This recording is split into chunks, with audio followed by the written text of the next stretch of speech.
so much human progress, improvement in wealth and education and longevity and the rest over the last 50 years. And yet, 80%, 4 out of 5 surveyed in all the major economies in the world, say the system doesn't work for them, and they believe that their children will be worse off.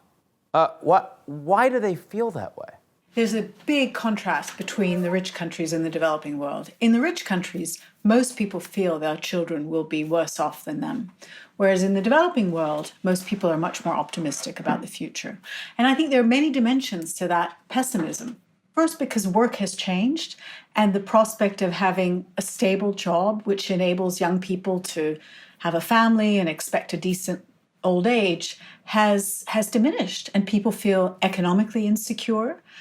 And I also think that expectations about future opportunities have changed.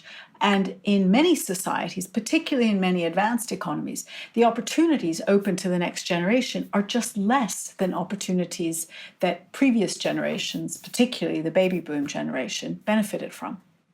The social contract that you write about is really, in many ways, a vestige of World War II era notion that you grow up, you get a job, you pay into programs like Social Security or the NHS in the United Kingdom, and then you have some level of security in old age. What broke that system?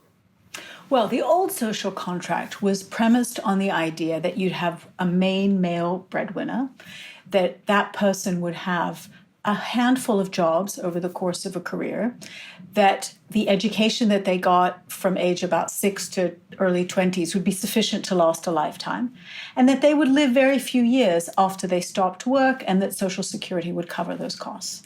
If you think about all those things I've just said, very few of them still apply. More and more women are in the workforce. People often have many employers over the course of their lives. They don't always get benefits with that employment if they're in the gig economy or working under a flexible contract. And the proportion of years that people expect to live and after they retire has grown. In a typical advanced economy now, people expect to spend a third of their adult life in retirement. And that means the amount of savings you will have had to build up to have a decent retirement has increased massively.